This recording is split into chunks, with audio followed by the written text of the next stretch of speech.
Hey, what's going down, savages? Welcome to episode 31 of This Savage Life. And on this episode, I'm joined by a good friend of mine, Yannick Loof. Yannick is a BJJ black belt, a Kenpo Karate black belt, a former MMA fighter, and a pro MMA referee. I met Yannick when I first moved to Montreal and started training at TriStar Gym. He's one of the guys there, and we spent many hours in the gym together, training, sparring. And through social media, I stayed in contact. And last week, I thought, it'd be really interesting to talk with Yannick about his career, about what he's doing in jiu-jitsu right now, teaching and competing. And it was a great episode. We had a great conversation. The podcast was done via Skype, and we did have some connection issues for about the first 30 minutes. So there's a few spots where it does freeze and it does drop, unfortunately. I tried to edit it, but I couldn't do it. And I said, fuck it. I'm just going to release it like this. So for like the first 30 minutes or so, it's a bit rough sometimes. You'll see it'll cut off. The audio quality is not the best, and I apologize for that.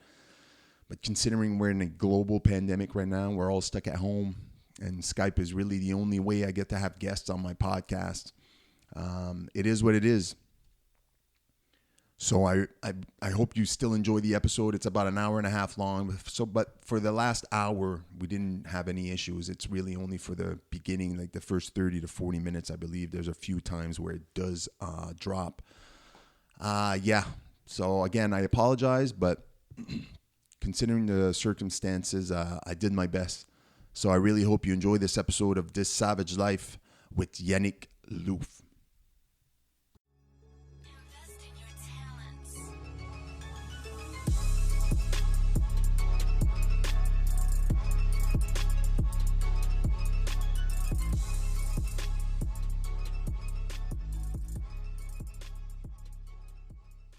Super. How you been, man?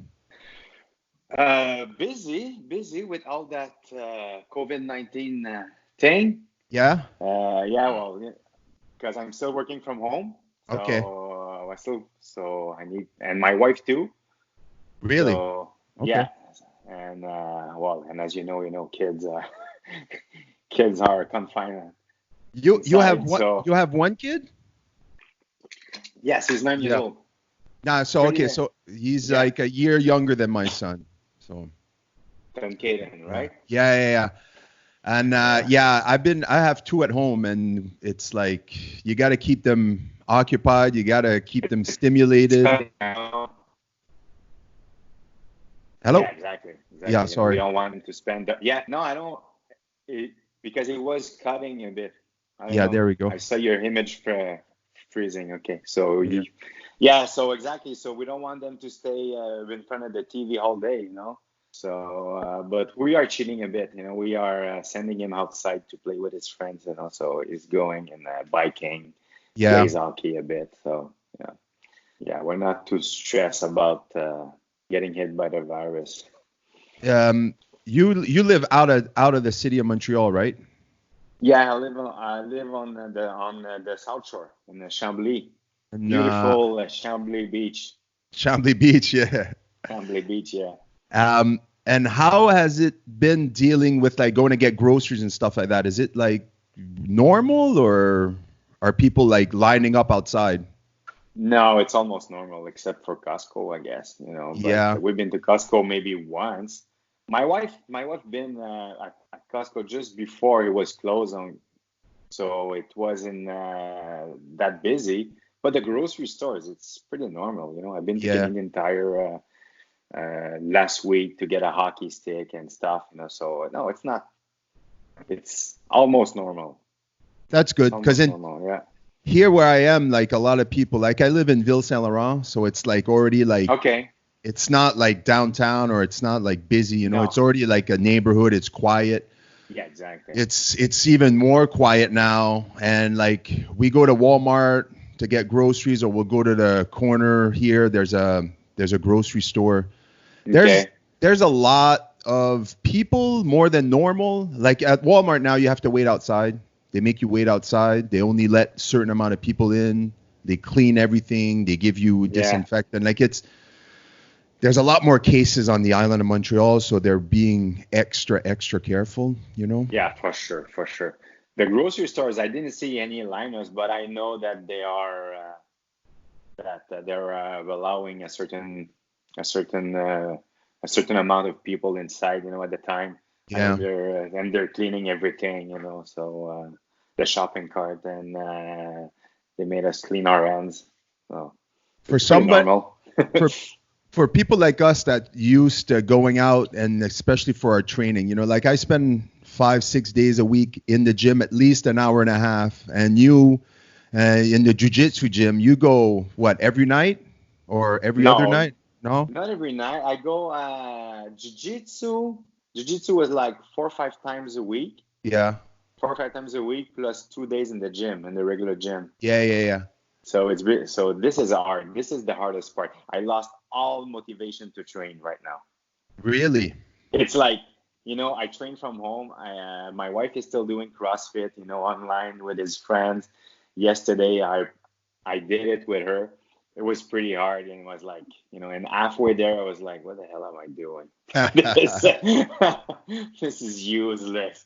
I ate it, because even just the regular gym, when I go because it's necessary. I don't go because I like it. But it's like, jiu-jitsu is my thing. I like to fight. I like the contact of people, I like the struggle. It's the fighting part that I like. So I'm sure you miss jiu-jitsu the most right now. It's insane, right? Going from doing something 5 times, 6 times a week to doing it 0 times a week. Like it must be nice. Like eating you up, right? Yeah. It is. Because it's necessary, obviously. Yeah, but it's not coming back soon. That's the thing. That's what's scary about all this. I think jiu-jitsu and gyms gonna be the last thing that's gonna open. It's not gonna be anytime soon. I'm sure it's not gonna be. Like the schools might open, in a few weeks, and and some essential stuff, and non-essential stuff too. Yeah. But I think gyms and especially jiu-jitsu and especially jiu-jitsu, MMA, all that stuff, yoga. It's not gonna come back soon. I'm pretty sure. Does your son play organized sports in the summer? No, not well. He was going to, because it's his first year playing hockey. Okay. So he started this winter, but not in a team. He was just doing like some courses. Yes. And he was supposed to keep going for springtime, and he was signed up for some 5 against 5. It's like a summer league. Okay, yeah. Like hockey summer league. So he was supposed to do that. He used to do jiu-jitsu for like 5 years. He got bored a bit. So I made him stop. I don't want to force him or anything. But now he's in love with hockey. So so now he's in love with his PlayStation. Yeah, that's the thing, right? My son played baseball. He's been playing baseball since he's like 3 years old. Like I signed him up, and he's been playing every summer. Cool. And he was invited this year to try out for the AA, which is the highest level in Mosquito. And like a week before the tryouts, not even like midweek, like the tryouts for him started on the Sunday, and on the Wednesday they canceled everything, like the Wednesday before. That sucks. And it's hard because we had been I was training with him since January. Like I started going to the batting cage, and we were going to like indoor training as much as possible. I have a buddy of mine, I've been coaching him for like 3 years, and I had an assistant coach that opened like an indoor facility for baseball. Where is that? In Ville-Saint-Laurent. You know where Gold's Gym is? Yeah. It's right across the street. There's like a bunch of like businesses on the other side of the street. Okay. And he rented like a warehouse space in there, and he just has like 3 separate space for like hitting and pitching and stuff. He's got like the turf and everything. That's pretty cool. I was working with him as much as I could, because I really wanted him to like give it a good try for the AAs. Like I knew his chances of making it were so, but I really wanted him to go through the process through the 3-4 days of just the trying out, of seeing kids of like his age, but that were a lot better than him, and how he could like pick up his game. And Yeah. now with I can't see a scenario anymore where they're going to allow any sort of sports like that for the summer. I think it's pretty much like done. I think so. Well, baseball, it's not like hockey, but still. I think it's the organization, the putting the teams together, all that's normally done right now. It's all taken away, right? So you need like a good 4 or 5 weeks to try out and split the kids into proper like A, B, double A. Yeah. I think that whole process, if it has to be fast forwarded, even then you wouldn't be playing baseball till like mid-July. And normally the season is done by mid-August, and we start normally in May. Like normally, like game starts in like a month from now, and it's same like thing in soccer. Yeah. It's the same thing for soccer. Of course, you don't want because you don't want them to continue in October when they had schools, and some kids are playing baseball and hockey, so it's gonna be conflicted.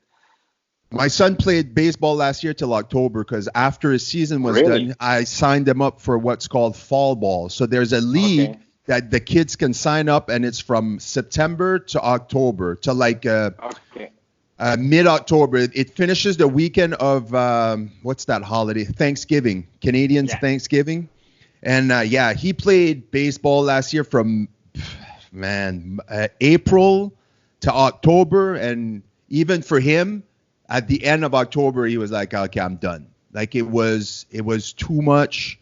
He was like, you could tell he was done with it at the end, It was, and I was afraid because it's fun, but after a while, it's like, okay, I just want to go back to living my normal, like, because he was doing school, and you're trying to run practices, which is hard when you have school, right? Because I was still coaching, and it's like you get maybe 4 or 5 kids that show up at a weekly practice, because a lot of the time it's like it runs till 8, and the parents are like, well, I have school stuff to do, I have homework and stuff. So it's regular life. It's regular life. It's like there's no more of that regular life right now, and I think a lot of people are having a hard time adapting to the new way of life. Even though it's might be short term, I think a lot of people are having, especially people with kids. I think it's so much like us, me and the wife, we were real proactive. I'm like, okay, my son loves to play PlayStation. If I let him, he'd be on that thing from 8 in the morning to 10 at night. But I have to limit the amount of time he goes on it. It's like you have to, and you need to. You need the kids to be doing something else. Plus now with the school that he goes to, they send every day. They send stuff, and we do a couple of hours of school from Monday to Friday. It's like, you guys are going to have this on that day. I even started doing martial arts with them 3 times a week for an hour. Really? Yeah, I got some mats down in the living room. My wife was like, I'll buy you the mats. You can put it down. So I bought these rubber mats, and I put it down in the living room, and I just do my son and my daughter. I started last week. So we do Monday, Wednesday, Friday, and we do an hour. And I just do like striking stuff, and then I'll implement like grappling stuff. Like my son has done martial arts before, but I think you said your son got bored of it. Like my son, when I was too early. Is that what it is? Yeah. Yeah, you just started too early. How old was he when you started him in jiu-jitsu? He started officially when he was 4, but he was on the mats with the parent kids class at 3. At 3 years old. Really? Yeah, because he wanted to. Because he just wanted to follow me. He just wanted to follow me to do what I was doing, and he kept doing it. He competed. He was, he was average. Yeah. He was average, and he was doing some other stuff too. So, so we've been doing like only like once a week for the last 2-3 years, I think so. So once a week was enough, but he prefers to go play outside, like after school, he prefers to be with his friends outside. Yeah. And so I'm like, it's like, it's been like almost 6 years that you're doing it. So if you want to go back later, There's always time, I started when I was 30, so That's the I thing, right? started, Like, you know, I started um, jiu-jitsu when I was 29, I think so. and you're a black belt now, right? Yeah. And Huh? you've been a black belt for how long did it take you to get your black belt? Took a while because sorry. Can you hear me well? Yeah, no, not right now. It's cutting Yeah. off. Sorry. Yeah, Okay. now, no, yeah, Okay. we're good. Cool. We're good. We're good. Yeah. Yeah. So No. yeah, So I started. Back in 2000 and I cut off back again. Sorry. in. Yeah. Yeah, sorry. I'm Me, I just can gonna. see myself. Yeah, I could see. It's just it freezes. Okay, there we go. Okay, Yeah. Okay. let's keep going. Yeah. I've had these So. problems. I've done these Skype the podcast now like 4 or 5 times, and it's always an issue. But we go along with it. It's the only thing we could do. So yeah. So when I started, it was I was doing karate, and I was a black belt in karate. My school closed. I was looking for something new to do, and I saw a gym close to my karate school, some MMA gym, with the Vino brothers, Okay. Vino and Stefan Vino, and so I've been training there. So I started like jujitsu there when there was only one black belt in town at that moment, and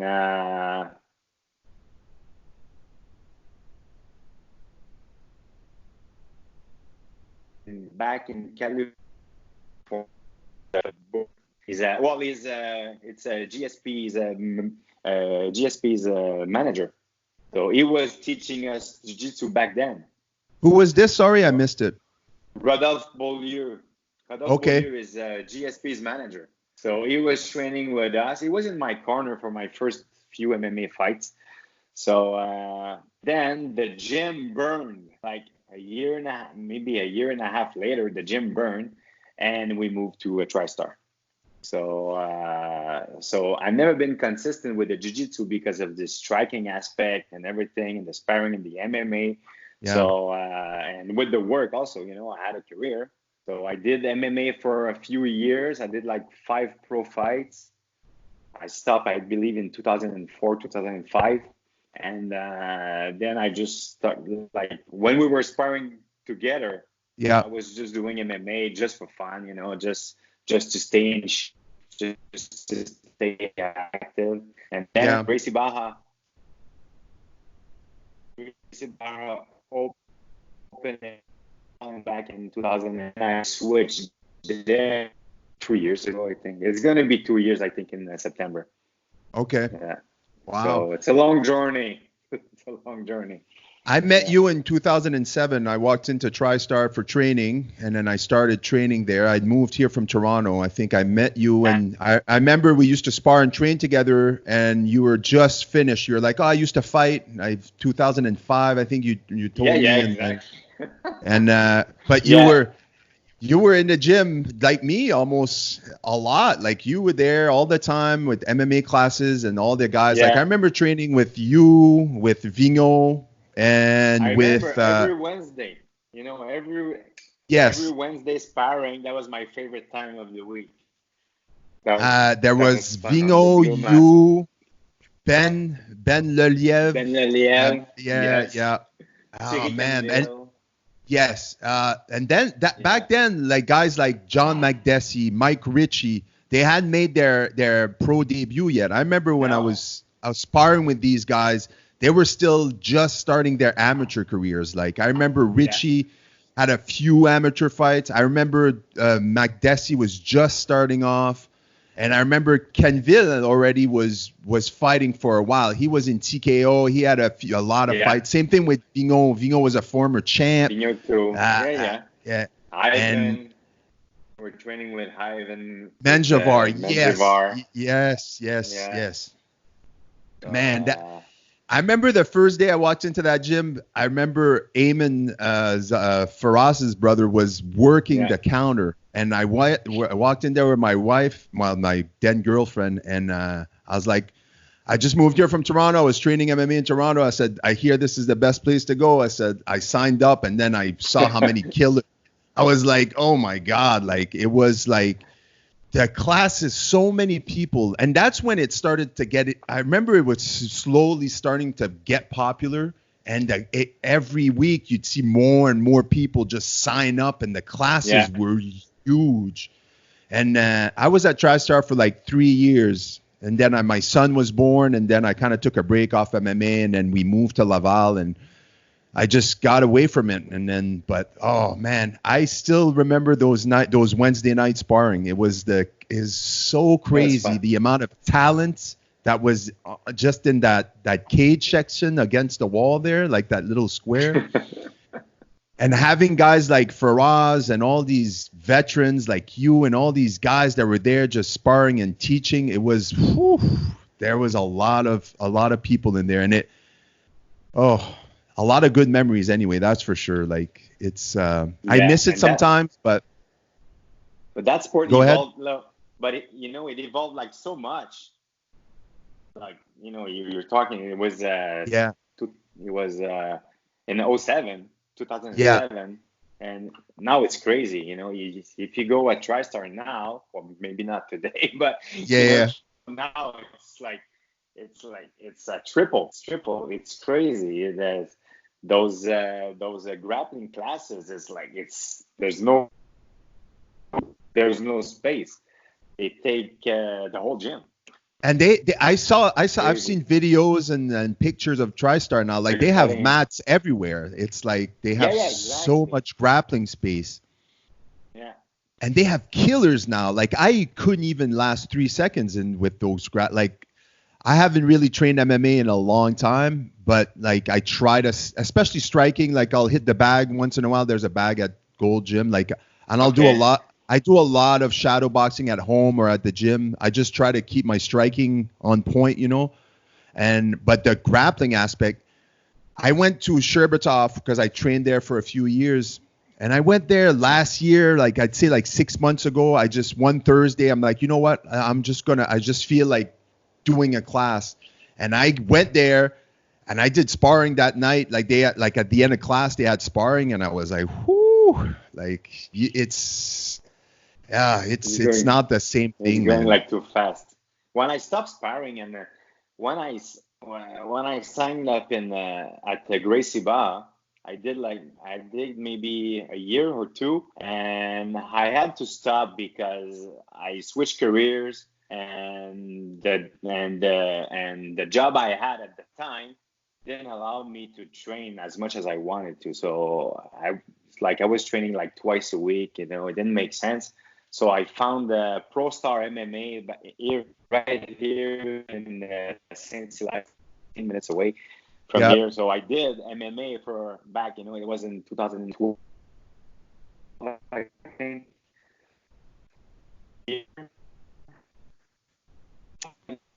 And MMA with Louis Jourdain, not Louis Jourdain, but Charles Jourdain is in the UFC now. Yes. But back then he was like 15 years old, and his little brother. Wow. So, but so much. Though I was 38, 39, but those kids were like 19, 20, 22 years old, full of gun, full of testosterone. I was getting hit so much in the head. I was like, way to do only jiu-jitsu. So I had another job, so I switched job. I'm there now for the last 8 years, so that allows me to train a lot. So that's good. I'm thankful for that. But you, even in jiu-jitsu now, you compete in everything, right? Yeah, you're like obviously a black belt, you're advanced and everything. But I've seen you win competition and stuff like that. So you're active in the sport. You don't just do it to do it. You're very active. No. Well, the thing is, I find that that what keeps me going, it's the competition part. It's the goal. It's like I I need to go train because I have a goal. If I just go train just for train, okay, it's fun, but I'm not as motivated. So I I get it. need to find myself a motivation. So I try to compete these last compete times a year. There's competition like, let's say, like every other month. So it keeps me, so it keeps me in shape, keeps me motivated for my food because I need to be on weight. I'm a lightweight now, so Okay. I try to be. But this year, my goal, I already like competed like twice, like January, February. I competed twice, and I wanted to compete like 7, 8 times to go to the Nogi Worlds in December. So that was my goal. But now I don't even know if it's gonna be still on. So Oh, so that's a that's motivation. So, you but of coach as course, you coach as well, no? Oh, sorry, it's cutting off. I can't hear anything. Can you hear me? Yeah. So I'm teaching there. Like I'm teaching in GB Brossard. Brossard is like it's 12, 15 minutes to Chambly. It's driving distance, so it's not too far. So I go there and I teach. I teach there Tuesday, Thursday. I teach no gi.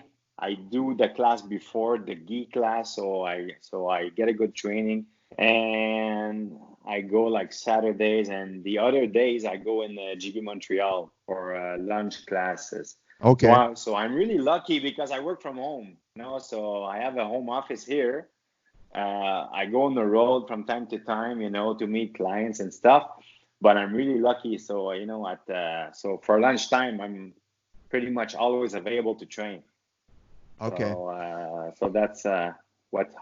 So that's allowed me to train like at least 4 or 5 times a week. That's awesome because like even me, like I'm 39, I'm gonna be 40 this year, and it's like, You're so young. oh Young. yeah. Jesus. I'm 47, by the way. 47. Wow. 47. Yeah, I'm gonna turn 48 in July. Holy shit. I Yeah. didn't think you were that well, I Yeah, mean man, it's I'm not that old, but old. I'm that old. I thought you were like 44, 43, 44. I didn't think Yeah. you were that much older than me. Well, it doesn't. Well, it's not that bad, but Yeah, but it's not a big. I don't know because you know what? I'm in better shape now.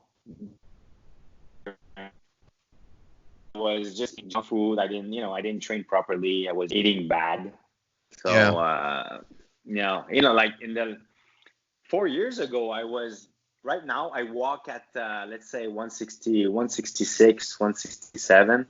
I was close to 190 back in 2016. 2016, I was, And now you compete at what weight? so I'm in better shape. With the gi, it's 168 or 170. Some tournaments it's 170, but with the gi 168 and no gi it's 162, 162.5. Do you like no And gi I better or really, gi yeah. better? No, I like now I like no gi better. Really? Yeah, because if you're on the bottom, like stronger guys is on top of you. It's easier for him to hold you down, to pin you down with the gi because of the grips and Yeah. everything. But I find that in no gi, slippery, you can escape more. I might be maybe a little bit faster since I lost weight. So I prefer the no gi aspect. Yeah. It's definitely a different game. Like I never trained with a gi ever. It's not something. It's actually something that I wanted to try when I kind of gave up MMA when I was like 33 years old, just before I started in pro wrestling. Like I was training at Sherbatov and I was going hard because I was giving it one last push. And I was trying to I was competing. I was doing boxing fights, amateur boxing, and I was sparring Wednesdays. I was doing amateur boxing sparring, and then on Saturday we would do MMA sparring. And Okay. I like you said earlier, I was sparring with these young kids that were hungry, fearless. Exactly. I was getting demolished. I was getting punched in the head way too much. And I was like, I can't keep doing this and not make any money out of it. It's like, it doesn't make any sense.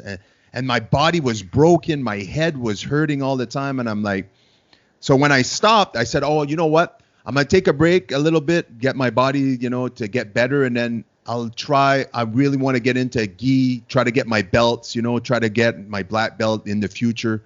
And then I decided to give professional wrestling a try, and then, well, the rest is history. But jiu-jitsu for me was always the part of martial arts that, I started with striking, I started with boxing, and then the first day I walked into an MMA gym, the guy's like, oh yeah, there's a grappling class tonight. If you want to come try it out for free, come try it out. And then I remember it was a Wednesday night. I walked into the gym, and that's it. I remember getting tapped out maybe, I don't know, a dozen times that first night. I didn't have the slightest idea what I was doing, but I was like, this is it. I fell in love with something because I'm like, I want to get better at this.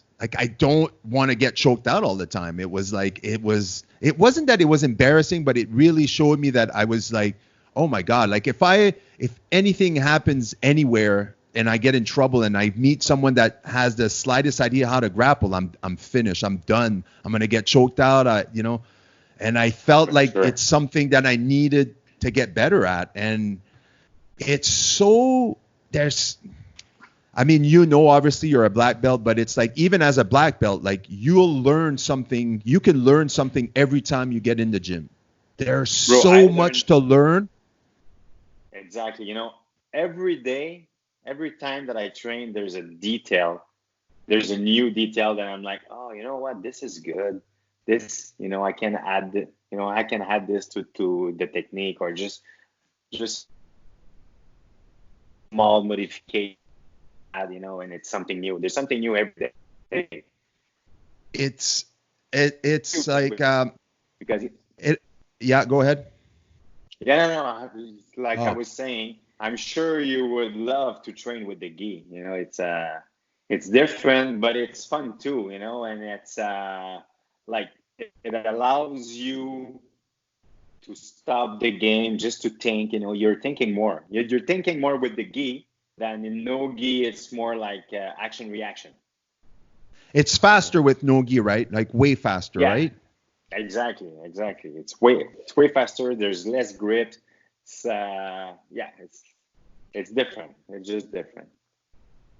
I find that I see a lot, I don't really follow the world of jiu-jitsu that much, but I do know of a few guys that are like the Tonins and all the guys that you hear about, the leg lock specialists, the John Danaher guys, the guys from his class and his school. And they're all these young guys and a lot of guys, they don't have interest, or they're not really into MMA. They're really just concentrating on doing jiu-jitsu tournaments, and that's their thing. They're just assassins. They'll choke you out. They'll leg lock you. The leg lock is something that I'm like, if I wanted to get into jiu-jitsu today, it's like, because when I used to train MMA, leg locks were I wouldn't say non-existent, but it wasn't what it is today, right? Yeah, almost. Yeah. Exactly, because we didn't know, but it's I find that it's almost a science. There's there's so many techniques, there's so many variations. It's crazy. It's like an armbar. There's not 100 ways to do an armbar. Armbar is an armbar, but a leg lock, there's so many variations. It's crazy inside, outside. You step in, step back. It's but it's not. It's an infinite of techniques.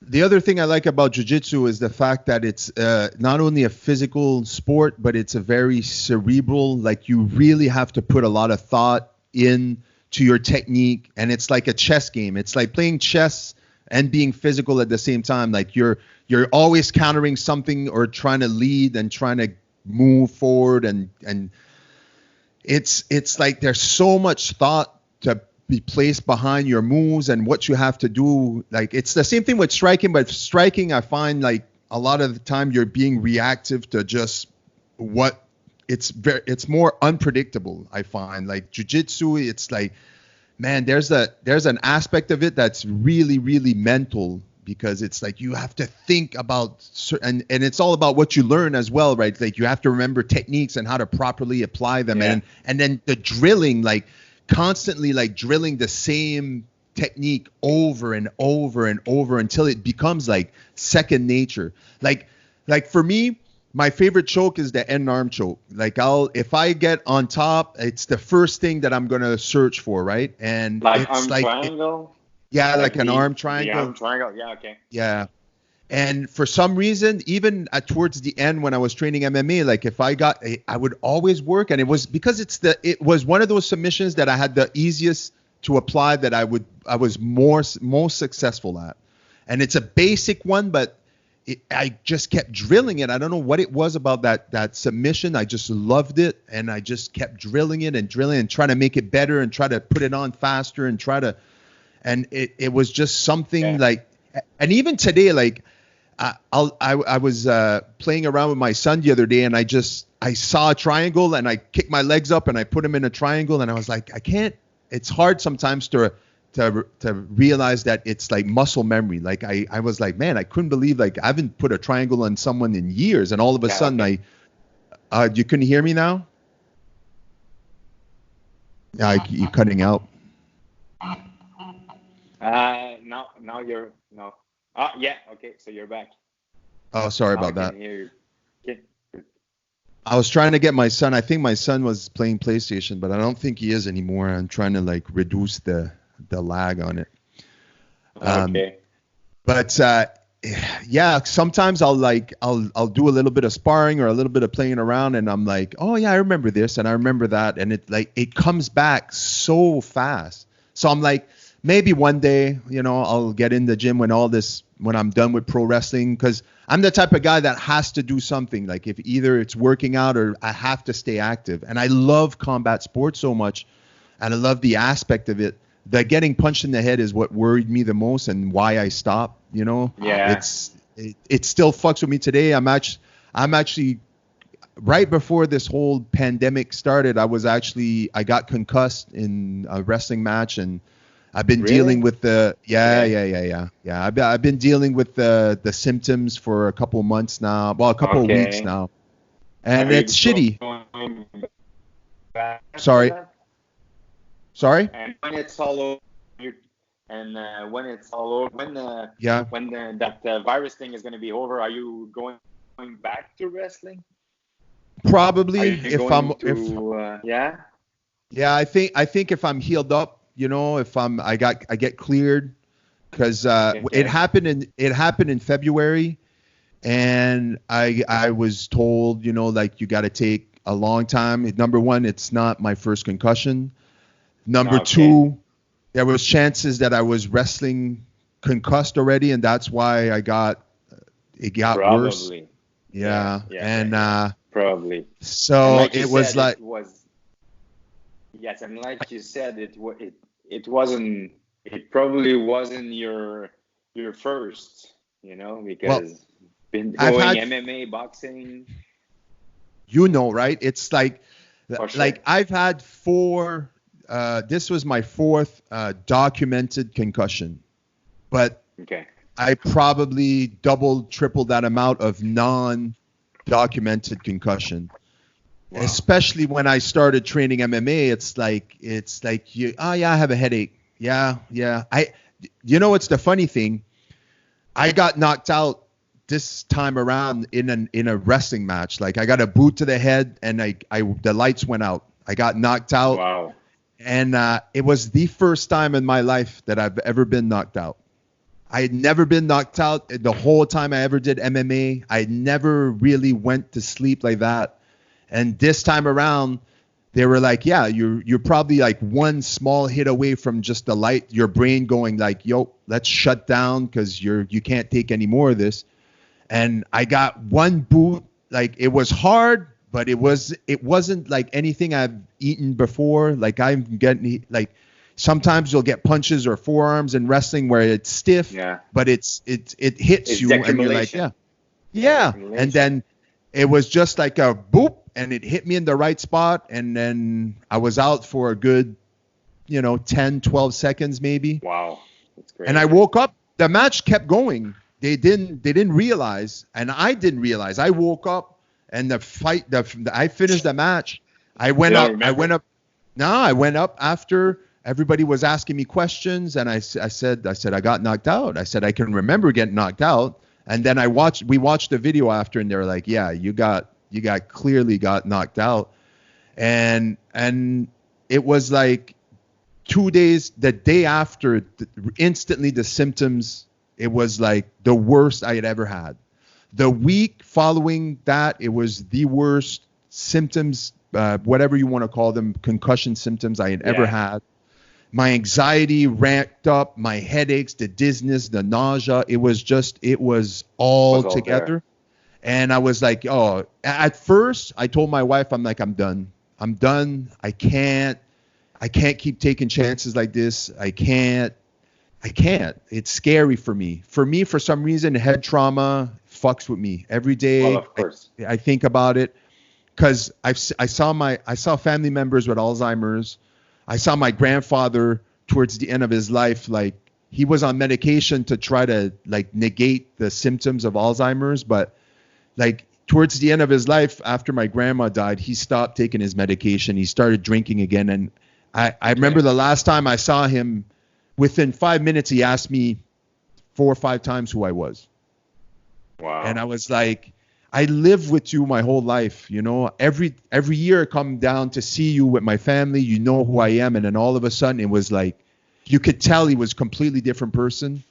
And he would ask my wife who she was. He would ask me who I was. And I was like, it scared me because, my grandfather was 80, but my grandfather didn't get hit in the head like I got hit in the head for 10 plus years. Like, and even pro wrestling, as much as pro wrestling is predetermined, I wrestle a style that's very physical because I have an MMA background. So like, I wrestle like I used to fight. Like I'll hit you hard. You got to hit me back. Like, I don't care because I love that shit, but it takes its toll. Like you said, it's an accumulation of just getting kicked and punched. And honestly, like I'm starting to feel better now. So it's like I could see the light at the end of the tunnel with like the issues and stuff. And my body, as much as it sucks to be stuck at home with this whole quarantine thing, my body needed a break from the wrestling, from the training, from all that stuff. And then that's a good thing. Yeah, that's one of the only positive things, and that's great. Like, you're healing your small injuries. I had like back issues for the last few weeks, like shoulders and stuff. So now, I feel great. Yeah, because it's weird because I went 4 weeks after I got diagnosed with a concussion where I couldn't really train. I tried this was before the gyms were closed. I tried going to the gym and then I would warm up. The minute my heart rate would go up, my blood pressure would sky high and my headache. I was dizzy. I had to sit down. Like I couldn't do anything. So I really took time to not train. And I remember when it started feeling better and I was like, oh, let me try to do some squats at home and let me try to do some push-ups. And I was like, holy shit, like I could do 30 push-ups. Like my shoulder doesn't feel fucked up. My back, my neck, because wrestling is hard on like the neck, the back. You're taking bumps all the time and it's not like the impact, but it's the trying to keep everything together while you're falling and not so that your head doesn't snap back so that you don't fucking knock yourself out and just trying to not look like a schlob in your underwear as well in front of hundreds of people. So I go to the gym every night. I do cardio. I try to look as good as possible because I know that's how I get to make money. That like like the better I look, the more athletic I can be in the ring, the more chances course. I have of becoming better and getting noticed. So Yeah. I was in the gym, it became my drug. Like going to the gym and lifting weights became my drug. It helped me cope with my anxiety, with my depression, with all that stuff. And it was like, I want more, I want more, I want more. And my body was like, dude, like give it a break. But I was like, nope. I would just push through, and then I would just push through the pain, and kind of forget about it. Your body gets used. Like you've been doing jiu-jitsu for long, like you know as much as me, like it hurts. Like especially jiu-jitsu with the joints and manipulation. It hurts after. Yeah. It just hurts Right after. when you stop, right? Yeah, exactly. Because when you're in it, when you're warmed up, when your body is warmed up, you're okay. You know, even if you're sore before, you know that once the first, like the first roll is gonna be over, you're gonna be okay. So you're The gonna be adrenaline starts roll. setting in. Yeah. Yeah, and your muscles are getting looser and everything. But it's like it's that 30 minutes after you stop when your body gets cold a bit. Yeah. Now it hurts. When I get home, so let's say I teach at 8 o'clock. So I had a little bit training before, so I'm warmed up, and usually I rolled with my students. So I try to do exercise that I can roll with them, so I stay Okay. active, and I roll hard. It's like Of course. I Yeah. don't want to go easy because I compete, so I roll hard. And when I get home at 9:30 after the shower, I sit on the couch and it's Jesus, I feel stiff. I'm so stiff. It's nuts. So And it's but for me it was weird because it's like some days, like right before I go to the gym, or even when I wrestle, like I'll wrestle sometimes like on Saturday, and I'll have to wrestle again on Sunday. So I'll have a match on the Saturday, and I get home, and by the time I go to bed, sometimes that's the thing too, right, with pro wrestling, is that and the I'll travel. adrenaline too, and the It's adrenaline, of course, of the show. everything. It's like the stress, the anxiety of performing. Number one, you're performing in front of a crowd. It's not only Yeah, the physical aspect, it's the theatrical part of it, the being able to yeah. deal with the crowd and stuff. But the traveling with me, it's weird because some days on Saturdays I wrestle in fucking Actonville, which is 3 hours away. So I have to drive 3 hours. I have to wrestle. I have to help out after to take the ring down, get everything back Yeah. in the truck. I leave Actonville. It's like midnight. I get home at 3 a.m. And sometimes I'd wrestle on the Sunday. It's like a few hours of sleep. I'd wake up on the Sunday. I'm stiff. I'm sore. My neck is fucked up. Yeah. But the minute I get to the venue for the next day and I start warming up a little bit, and the minute I step in the ring, it's like I can move. I don't feel anything. You It's like forget my everything. mind. Yeah. But course. that on the weekends where I would wrestle twice, the Sunday when I get home around 6 or 7, because normally on Sundays it would be the afternoon instead of at night. I'd get home at 6:30. By 8 o'clock there, after a hot shower, like my whole body was like, dude, you can't. And for me mentally, it's like I go to sleep that Sunday, and Monday, it doesn't matter how sore I am, that Monday night, I don't let myself slip. It's like I'm going to the gym. And a lot of the times I'd have my biggest, hardest workout on that Monday, just to tell my mind to go like, fuck you, like you're not, like it's like mind over matter. Like I have this obsession with just pushing through when I'm least capable of doing it. And that's why my injuries just kept piling up, because I'm just, that mentality sometimes helps me, but on other times it like kind of destroys the progress that I've been doing as well. And I didn't really realize that's why I started adding like sauna. I used to do sauna. I had a sauna. Saunas are great. Saunas are great. After every training I did sauna. Every single training I do 20 minutes in the sauna. And ever since this whole coronavirus shit happened, I can't do that. And it's the thing that I miss the most. It's the thing that I miss the most. That was my motivation when I go to the regular gym. Yeah. There's a few gyms here in Chambly, but there's only one with a sauna, and this is the one I picked because of the sauna, and that's my motivation. It's like I work hard, but I know after, and I don't know why, but this freaking gym it's always cold inside.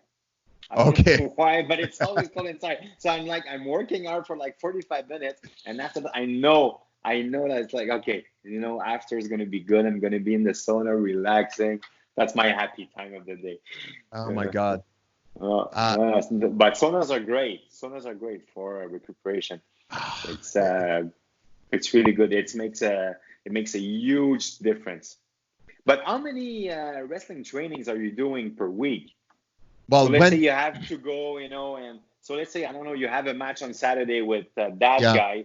Do you need to go training the week before to rehearse what you're going to do? No, no, No?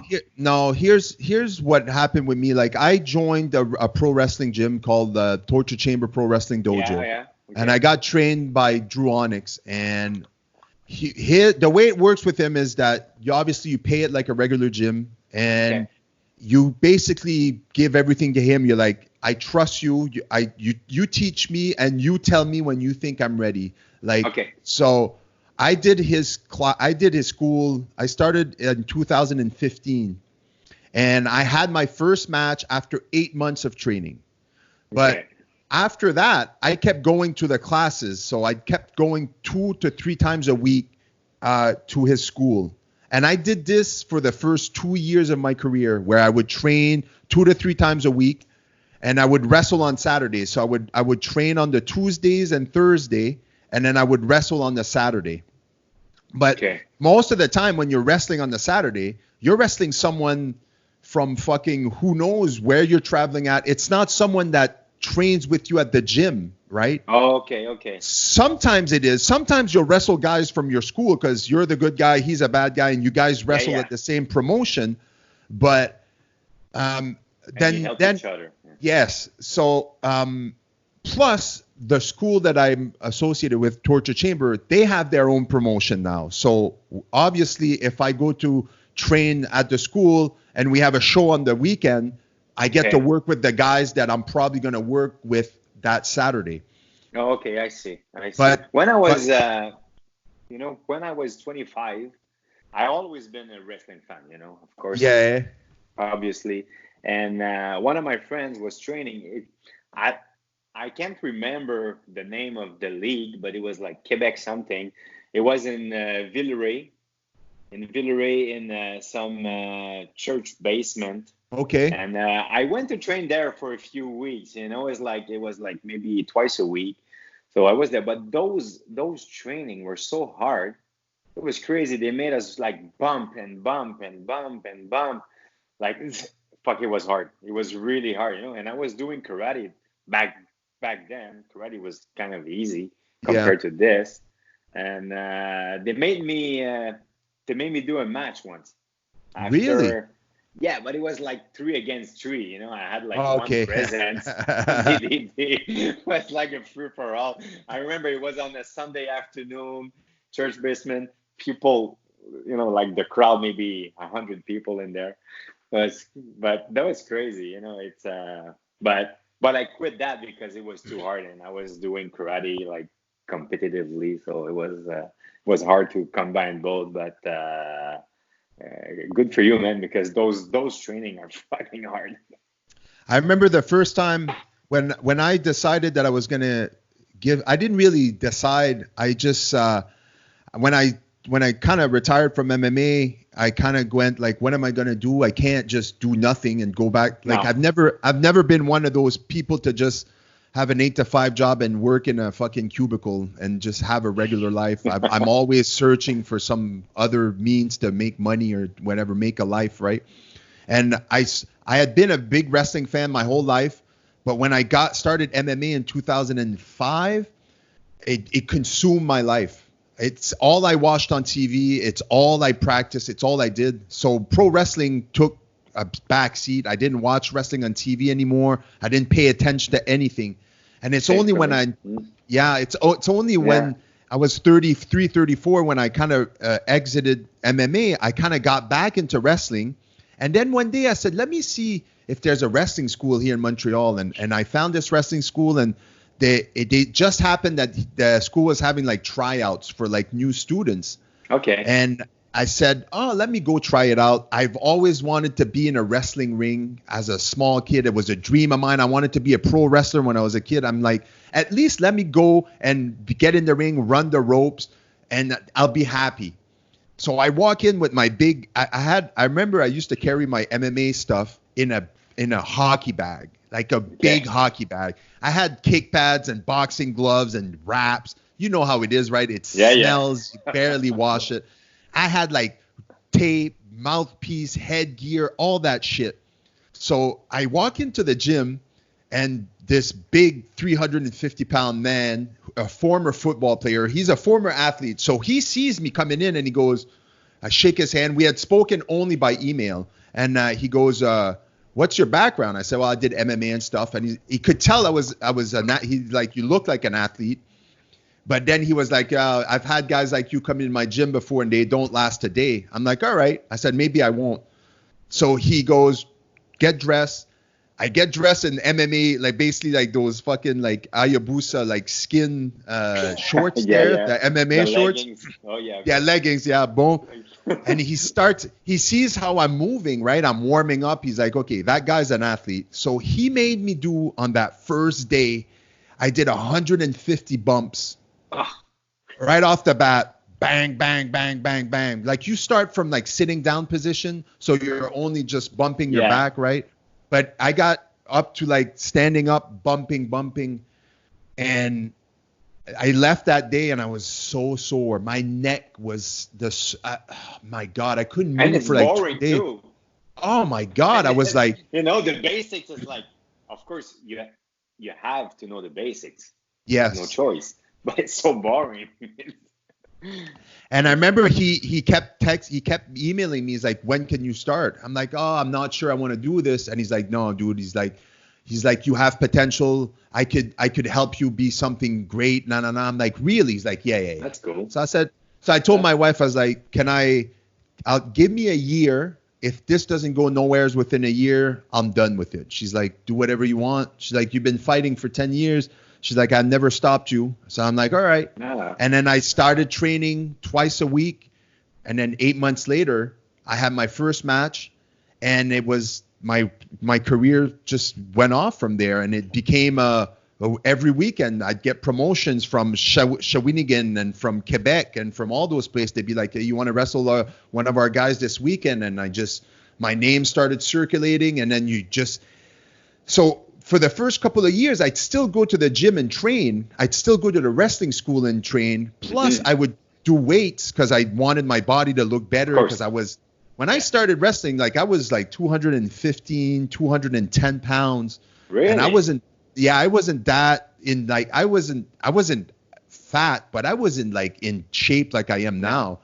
And then kids' life got way more busy with kids and school, and I'd say like a year and a half ago, I couldn't keep going to the MMA, to the pro wrestling gym, because just life was just too busy, and it's just like I had to prioritize. So that's when I really started ramping up my weightlifting, and I got into like more like CrossFit style training, which lighter weights but higher reps, and just ramping up my cardio. And then I started losing all this weight and starting to see results that I loved. And I was like, this is starting to make a lot of sense. So in the last year or so of my career, I haven't been really training in the wrestling gym. It's more like just trying to be a better athlete, just trying to make my body, I guess, harder so that I don't get like injured as much, right? That I reduce the chance of getting injured, right? And it was working out until recently, and until now we're all on the same page, right? With this coronavirus, we're all at home and we're all waiting for this to finish. And I'm like, maybe when this is all over and I feel fine and I see that I can do this, I'll get back to it. But there's still a chance, I think, that after all this is said and done, I might go, you know what? I gave it a good run, and it's time for me to move on to something else and try to do something else. You know, I try not to put it in like cement and be like, I'm going to do this till the wheels fall off, because that's my identity. That I'm a pro wrestler. It's like not. It's like I'm a father. I have 2 kids. I have a wife. It's like, fuck, man. Like, you have to be realistic too. You know, it's like not everyone can. You know, is going to WWE. You know, it's like it's well, it's like and it's anything not else. everybody's Just like the dream UFC, too, right? You know? Yeah. Follow up. Yeah. Like I've been watching. I've been going to those shows at IWS, nice promotion. Mm-hmm. It was pretty fun, and I saw like there's 1 or 2 guys now there with NXT. Yeah, I have 2 guys, Parker and I remember, well, you know, back in Montreal, it was Big Sexy. Yes, Big Sexy. Big Sexy, but I didn't watch NXT, you know, in the last year, so I don't know. They're doing great. I saw them recently on TV because because of this whole like coronavirus. There's a lot. They live in Florida now because of NXT, and because they're taping a lot of the matches, they were taping a lot of the matches in Florida. They took a lot of the NXT talent and pushed them on the main roster, Raw and SmackDown, because they're like, we need bodies, so we need people to wrestle and put on shows. And I saw them on TV.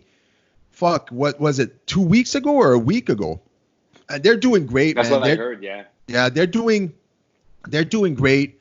It's the thing with pro wrestling is that as much as talent has something to play with it, the politics also have something to play with it. So a lot of the times it's who you know to get your break. Sometimes it's how good you are and how much you're willing to put yourself out there. There's guys that live and breathe pro wrestling. That's their whole life. And a lot of the times these guys that commit to it 150% are the guys that their chances of making it to wherever they want to go, Japan, WWE, AEW now, all these places.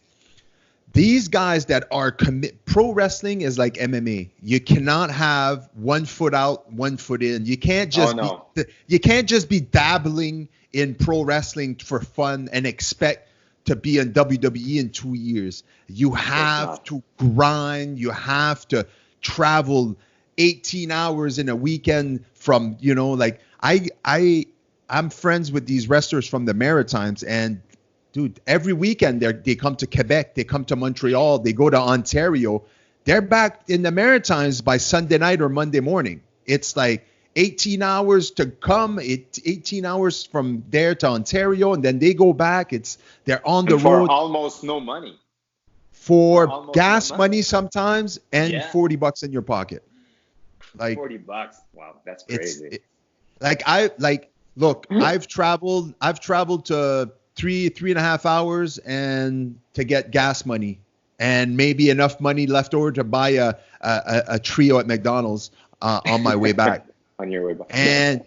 But you do it for that. Number one, you do it to get better, to get more experience. And number two, you're just hoping that one day there's going to be that person in the crowd that goes, I saw you at a wrestling show and so, and I'm a promoter from a different place, and I'm interested in bringing you on, and this and that. It's like, and nowadays too with pro wrestling, it's all you market it yourself, and with social media and stuff, it's whoever can put their face the most in your face. Like I see this guy all the time. And because I see this guy all the time, he's on the biggest shows. He's wrestling for the biggest promotions. Yeah. But these people are committed. It's like MMA guys that are extremely successful. They don't do the movies. They don't do the side gigs. They do strictly martial arts until I'm done with it. And it's the same thing for every sport. You watch those. So you watch those hockey kids getting drafted. They've been doing hockey their whole life, every day, you know, doing shots in their garage. They never stop, right? no, exactly. You never stop. Like The hockey the schools in the the thing, summer.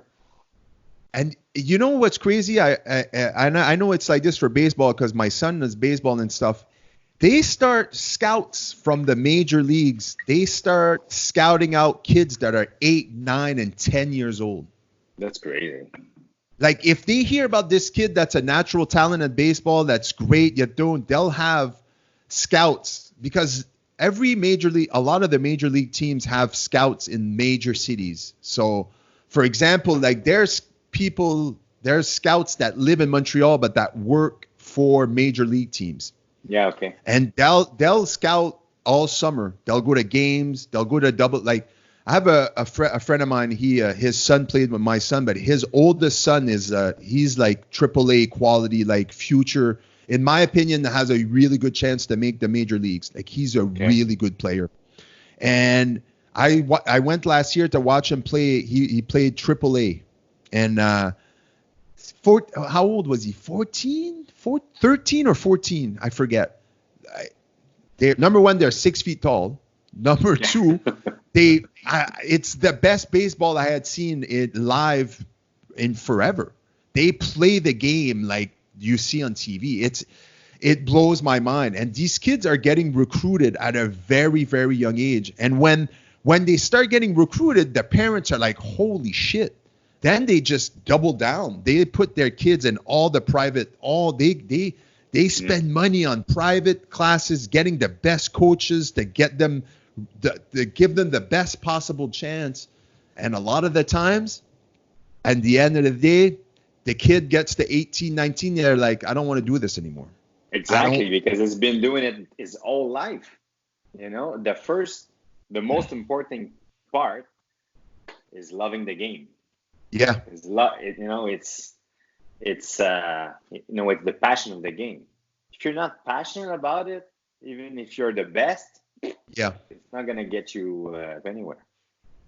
Because if you're not willing to put the extra hours in because it's not something you're passionate about, but you're super talented about, like I see it so often in baseball and in hockey and all those sports, you're never, after a while, you're going to be like, I don't want to do this anymore. I don't care about the money. I don't care how good I am. It's like, I don't feel like doing this anymore. And as a parent, you get so invested in your kid that you're like, what do you mean? And then you fall into that trap of like, no. We're going to practice. I don't care if you don't want to or anything. Tonight is practice. And it's hard to not to. Like even with my son, like you, like when he was like 2-3 years old, I would bring him to the MMA gym, and just like your son, he wanted to do it. He wanted to do it. So I signed him up for the classes, and he would do the classes with the kids. But after a couple of months, he was like, no, I don't like this anymore. And then I'm like, I didn't force him because I was like, if I force you right now, you're never going to love this. Hopefully one day you'll get back to this. And just recently, he started watching UFC on TV, and he's like, oh, this is cool. And then he fell in love with it. Every time there's UFC or fights on TV, like on TSN or something, he'll be like, can you record that? I want to watch it tomorrow. And then he'll watch the same fight over and over again. Oh, that's cool. That's cool. And then he wants to, hey, can we practice? Can we do this? Can we fight a little bit? No. So I'm like, okay. And I'm glad that I didn't force him to just do it because I thought it was important, you know? It needs to come from them. Yeah. It needs to come from them. Like, just for example, hockey, I wanted to put him in hockey when he was younger, but, he had anxiety problems. So he thought, in his mind, well, I'm not really good on skates, so it's not going to work. I don't know the rules, blah, blah, blah, So he was putting himself like some barriers there. Yeah. So, and just recently, he's 9 years old. And recently, his best friend is playing hockey, and he loves it, And Nathan loves to watch hockey. He really loves it. He likes to play it and everything, but it's the skate part that he was afraid of. Yeah. So, since we put him on skates for real with a real instructor and everything, now he loves it. Now he wants to go to the rink. Like we have a ice rink just right behind my house, and now it's on cement, so he can do rollerblades. He wants Oh, to go wow. every day, so at least there's that, I Maybe I think there a lot of kids that age are. I know my son. The problem is that I never got him into hockey because I didn't play hockey. I played hockey when I was younger, but when in the last few years, it's hockey's. I don't watch it on TV. I don't follow it. Okay. It's not the sport for me. For me, I enjoy watching basketball on TV and baseball and Okay. fighting, obviously, and stuff like that. But and baseball. The reason I put him in baseball is because when he was 3, I saw him swinging a bat. And I'm like, oh, like this kid has something. Like I There's saw something there. potential at him, yeah, and he loved it. But it's like he only started skating this year. Like we went 2 or 3 times this winter, and it's like my son is like the moment he starts realizing that he gets better at something is when he starts falling in love with it. Okay. But Yeah. if it's hard for him, like any kid, it's like, oh, I'm no good at this. I don't want to do this anymore. I suck at this. I do this. And so I think with him with baseball is that because also I coached him and I would show him little tricks. Like every time he would go to practice or a game, he would get better and better, and then he would love it, and then he would want to get better and better. And I think it's the same thing with martial arts right now. Like I'll show him a technique at home, something, and then we'll work at it, and then I tell him like, yeah, yeah, that's perfect, that's good, you're getting better, and then he sees that there's a progression to it, and he's like, oh, I just want to learn more. Teach me He's more. Teach encouraged me by more. it. Teach me Yeah. more. But I would never ever. It's hard to not push it sometimes, but I know that if I push it on him, he's just gonna end up hating it, So I think like your son now, he sees that hockey gets better, especially that you got him an instructor to skate, a skating instructor and a skating Yeah. coach. His skating probably went from 0 to 100 real fast, and he's like, Oh, real oh, fast. give me more, right? Real fast. Real fast. It's crazy. Man. Yeah. No, so. It's I enjoy watching my kids learn new things and get better at something, like no matter what it is, either it's sports or like my daughter, she loves to paint and she's very creative. So when I see her doing like her little artsy stuff and she just enjoys it and she gets better at it and better and better and better at it, it's like I don't really care about the whatever it is or whatever the thing is. It's just I just enjoy seeing them be happy at doing something other than just normal day-to-day life, right? Like whether it be sports or whatever it And is, how old right? is she? And how old is She just turned 6. Okay. Yeah. Sweet age. So she's at a point of her like where she's really starting to discover who she is and like what she loves. So it's like she dabbles in a lot of different things, but it's like she's a girl. She's a girly girl, but she's tough as nails. It's like when you grow up with a brother, right? Like her big brother just wants to play rough, and she just wants to play with him. So she goes, well, I'll play whatever you want to play, right? And it's like, Let's go. Let's so do she's this. really tough, But they're completely different in a way, but they're a lot of same. And there's certain aspects they're so much the same, but there's so much of they're so different in other aspects. And I enjoy watching them grow and watching them discover what they like and what they don't like. And it's hard because sometimes I want to push them in a direction because I believe that it's the best for them, but it's like, again, I'm afraid that if I push something on them, they're just going to end up hating it because I've seen it so many times. And I've seen it many times with parents in sports. It's like, I've coached kids in baseball where you're like, you don't want to be here, right? He's like, no. I'm like, why are you playing baseball? He said, because my dad wants me to play baseball. And I'm like, you do know you're good, right? He's like, yeah. He's like, but I don't want to be at practice. I don't want to practice. I don't want to be here. And I'm like, then why are you? He's like, because my dad is right there in the stand and he forces me to come here every time. And I'm like, we see the same thing in jiu-jitsu, when because I teach also kids.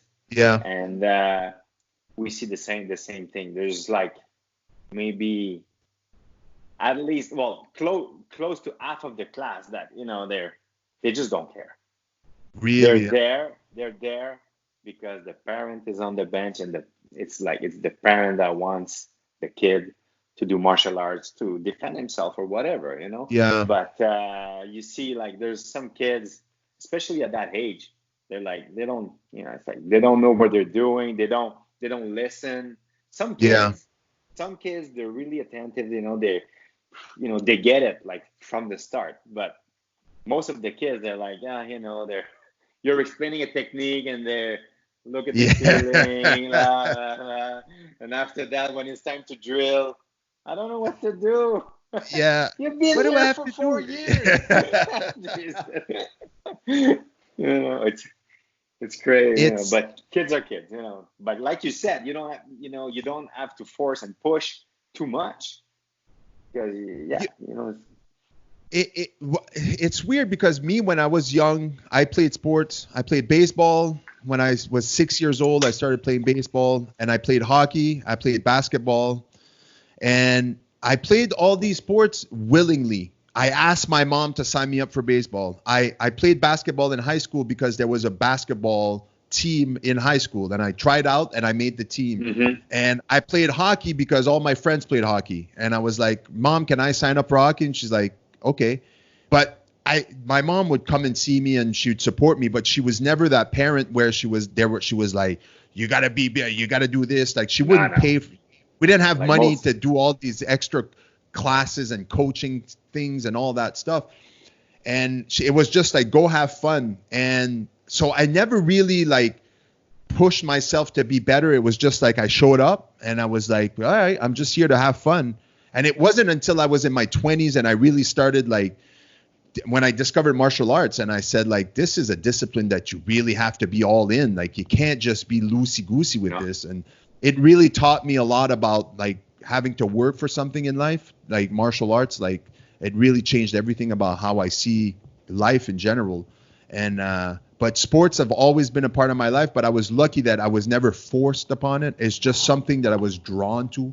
Like, I wanted to play sports. I wanted to play active. Like most of us people our age or our generation, when we were kids, our parents were like, go play outside because I don't want to deal with you. So go play outside and go do something. And me, I went outside and I played baseball and hockey with the neighbors. It's what we did as kids, and it was part of our life, right? Same thing. I wanted to play organized sports, but my family, we didn't have a lot of money back then. Yeah. So I couldn't. But I was always playing on the streets and at the neighborhood's rinks, like after school pretty much every day. I was always playing hockey. And now that's why, if my son wants to play hockey, of course, go. It's like I want to give him everything that I didn't get. Of course, but, yeah.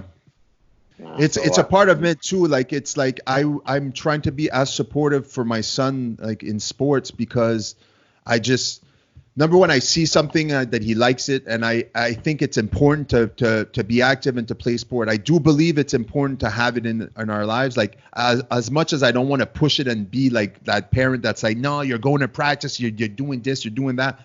I do try to tell him how I think it's important to be active, to be either in a part of a team, or to just learn something and be good at something, like to practice and work hard at something to become better, so that later on in life, whatever it be that you choose to be in life, you're going to realize that I can't just be that thing by simply just existing. I have to work at it and get better and get better and get better.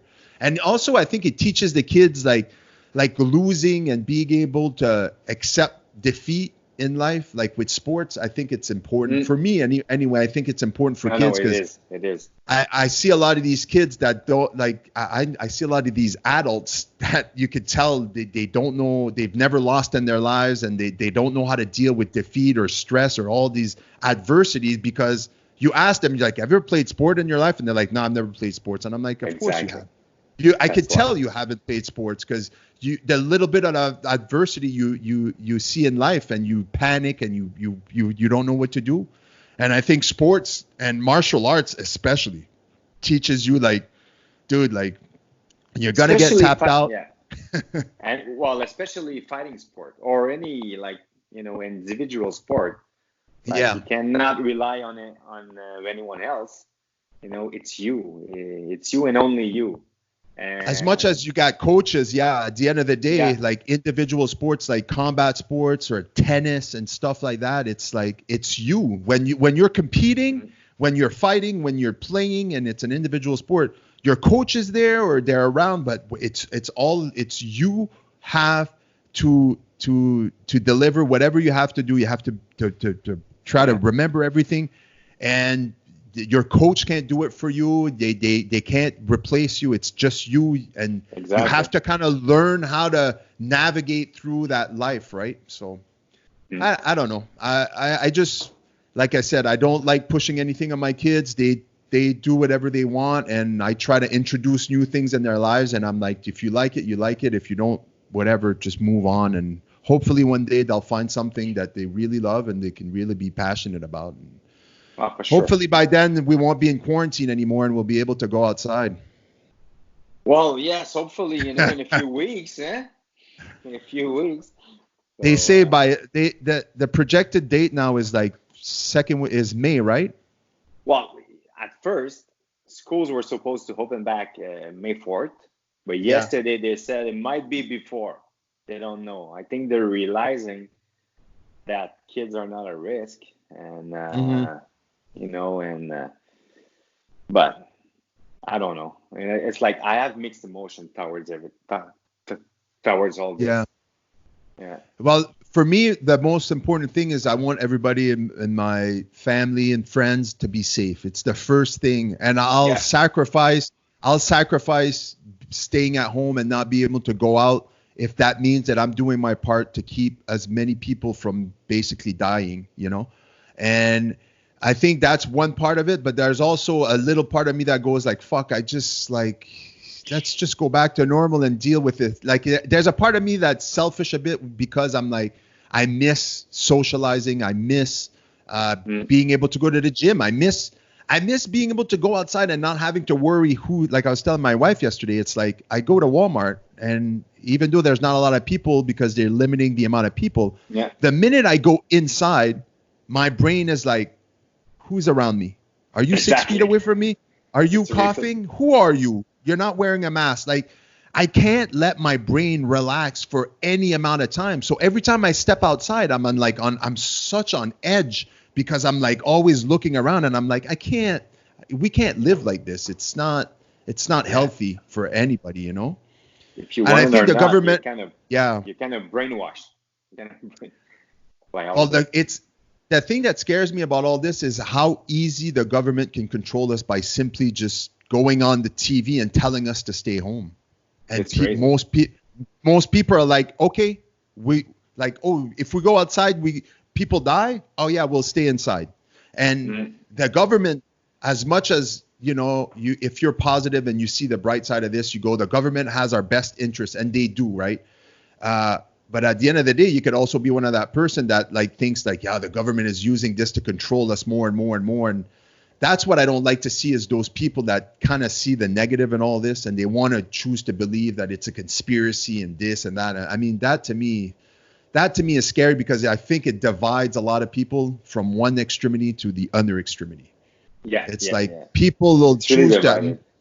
yeah, it's extremely divided. And I spoke about it so many times, so much throughout the last couple of weeks with people, and it's like everybody's mostly on the same boat. From the people I know, it's like just it sucks, but stay home. When it's over, it's going to be over, and we'll get back to regular life. And the Yeah. economy is going to take a hit, but it is what it is. At It least already the has. amount of It yeah, already has. It's crazy. It already has. Just me, at my work, I'm really lucky that, we are considered as an essential service. yeah, But it's crazy. It's like our numbers went down by 70% because we are related to the insurance business and claims are down. Of course, there's no one on the road. yeah, So claims are down. So we had to lay off people, but people were volunteered to stay home. So it's not that bad, but in the States, it's crazy. So and I can say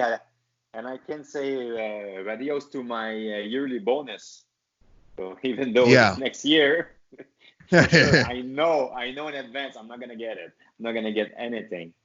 No, So and no. like me, I'm at home. I'm on unemployment right now. I'm on that $500 a week there. I worked I had a great job 5 minutes from my house. I worked in a warehouse, Okay. physical work. I loved it. I'm like great. It's like it's a big company, but we don't have a lot of employees. It's very like family oriented. Like the guy that owns it he's younger than me. I think he's like a year Okay. younger than me, and it's like we're about 8 employees, and like we're not an essential business. Like once they shut down all the non-essential, we were basically he gave me my layoff and I applied for unemployment and I got approved right away, and I've been getting money now for 2 weeks, and it's like So the $500 is what? It's $500 per month, no per or week, it's a okay. So week. per week. Okay, so per Yeah, week. So this is from up. Quebec. It's from the Service Canada. It's like Okay, okay. So that's Canada. Okay, yeah, it's like it's regular employment. Like I applied for it like regular unemployment, and okay, they decided to have, as of March 15th, I think it was, the cutoff is like anybody that applied for unemployment after that date, if you're approved, you fall into this emergency thing. I forget the name. That's what I have, and they pay you. It's $500 every week, up to 16 weeks, okay, and then okay. if it goes longer than 16 weeks, then I'm eligible for the regular unemployment, which would have been like 55% of my salary, Yeah, yeah. Okay, okay, okay. right? So that's different from the $2,000 a month. So Yes, I think the $2,000 a month that's for are for business owners. for self-employed people, Oh yeah, okay. I see. I see. Okay, okay. So because that's why it's different. my sister-in-law is considered self-employed, and she can only apply for her type of unemployment this week or next week. And I Okay, think it is that $2,000 a month, and it's like it's different. It's paid differently. I don't know exactly how it is, but okay. look, I'm at home, and when this whole thing started, I'm like, I can't go to work. I can't go training. I can't do wrestling. All the things that I normally do, I can't. And I had just recently started this podcast thing, and I was getting way more behind it. And I really want to take this podcast and do something with it. So I'm like, well, I have Skype. I have a lot of friends that are willing to come on. So I'm like, I'm just going to book these podcasts, and I'm just going to release them, and I'm going to spend time in I'm going to spend time in, I don't like using this word, but like building my brand. But like when I've been a pro wrestler for 4 years, and it's been my identity for the past 4 years. And Yeah. like I said earlier, I don't want I don't want to be the pro, like that my identity is a pro wrestler, then only that. Like, I'm a father, I'm a husband. I also, Mhm. I've been podcasting on and off for 10 years, trying all these different podcasts, and this one is actually working out, and I actually enjoy doing it. And I'm like, what else am I going to do? Obviously I have to take care of my family. I take care of my kids, and I help them out every day at home. Yeah. But But it's there's like, so much you can do. I see this as an opportunity to spend a lot of times on the things that I was meaning to do, but I just couldn't put more than an hour or two a week, because I have a regular job where I work 8+ hours a day, and it's an hour and a half at the gym, because it's almost a necessity for me. So it never left me with more than a couple, maybe an hour or two a night to work on my personal projects. So now I'm like, you know what? I see this as an opportunity, and I'm going to take advantage of it. And I'm actually this is becoming the new routine for me, and I'm actually starting to enjoy it, and hopefully we get back to regular life soon. But in the meantime, I'm just going to take advantage of this opportunity and do the most of my time at home. Yeah. Well, it's going to be kind of hard to go back to the regular routine, I think. Oh, that's It's what I'd gonna said, my be, wife. I think people are underestimating how easy it is to fall in this new routine of yeah. not being around people And I think a lot of people, I told this to a few, I think a lot of people are going to also realize that there's a lot of bullshit in their life that they really don't need. They're going to start removing a lot of stuff that they used to have in their lives before. I think a lot of people are going to go like, I don't really need to have a job with all that money. Like, I think the stress that I used to get from having a job where I work 60 hours a week, they're going to be like, I might just try to find something I could do from home or try to, do something else. Oh, you're right. Look, at the end of the day, I want to stay positive and say that at the end, when we come out of this, everybody's going to be in a better place and being able to better deal with bullshit. And I think people aren't going to take things for granted anymore. But I also think that a lot of people, 48 hours after they tell people that they can go outside, a lot of people are going to forget about this. And they're going to go back to living the exact same life that they did before with the exact same bullshit. And I think it's going to be 50-50 like it was. But I think hopefully a lot of people are going to come out of this realizing that they need to make changes in their lives. Like either it be like, working out or taking care of their mental health or doing all sorts of stuff. And I think it's going to be a good thing for people. And I also think it's just going to be life as regular life when people come out of it on the other side, It makes you realize that slowing down is not a bad thing, for once in a while. It's like you go on, so I don't know, so let's say you go on a vacation, mm-hmm. But a vacation is not really a vacation. It's like you don't rest. No, never. You never stop, right? Especially with kids. Oh. Especially with kids, you wake up fucking 7 o'clock in the morning. Everything is organized. You have to go. Yeah. Okay, so you go breakfast. Okay, now we're gonna do this. We're gonna do this. You never relax. That's not a vacation. That's more like a vacation right now. Yeah. Yeah. We went to Niagara Falls this year with the kids for a week, and we traveled through Ontario and stuff. And it was like you wake up in the morning. You're not at home. You're living in hotel rooms. Yeah. So you get up. It's like, well, we got to go eat, and then we got 3 things we want to do today. So do this, do this, do this. And like you said, like you don't relax. Yeah. You get back to the hotel at night. You put the kids to bed, and for the 30 minutes before bed, it's the only time that you're just there. And I'm like, you're on your phone. You're like, let me check what you're just relaxing a bit. Yeah. No, it's crazy. It's crazy. Yeah. This is completely different in a way because it forces you to take a break. There's no other option right here than to not do anything, right? And that's what I told my wife yesterday is that a lot of people, when you remove that option out of their lives, it doesn't become a thought. Like the example I gave her is that before, when I was able to go to the gym, and on the days that I convinced myself that I was too tired to go to the gym and then I would stay home, I would feel like shit because I'd be like, fucking, you're just lazy. Fuck, come on, man. Like I would be disappointing in myself. But now that option to get out and go to the gym is not there. So it's not it doesn't come into my head anymore. It's just like, do it. You can't do it. So you're going to have to do something else or do nothing at all. And I find that it's easier to do something at home because I don't have that option to go out anymore and to do those things that I used to go like, I need to get in my car, put my shoes on, drive to the gym. Fuck, I can do squats and push-ups. It's going to take me 15 minutes here and I can get a nice little workout. So then I get into my routine and I'm like, oh shit, I still have 7 hours.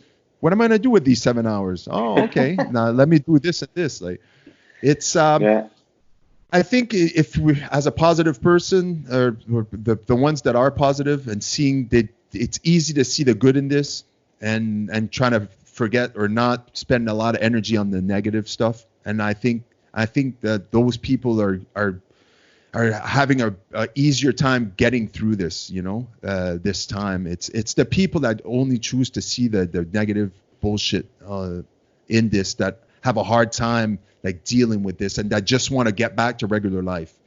No, you have, you have to see the, the bright side of everything anyway. Yeah.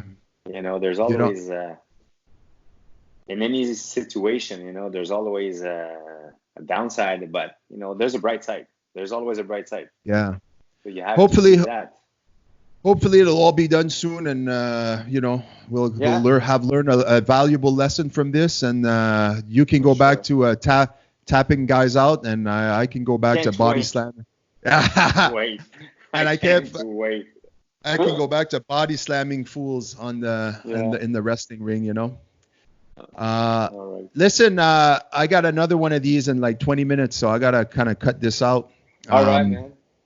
I want to That's thank fine. you for accepting to come on, man. I had a great conversation. Like I always think about people that I've had interactions with in life, and having met you in an MMA gym and having shared something that was extremely personal for both of us in a time in our lives that was so long ago, and that we're still able to have conversations. And like the last time I saw you was at SmackDown, I think at Bell Center, and it was just like, I feel that because we shared this thing MMA, and we've been through it both, that it's something that every time we meet we could just break down and have a conversation no matter what it is, right? And that's why I wanted to invite you on my podcast and have you on, because I knew I would be able to have Terry for me, eh? Say hi to Terry for me.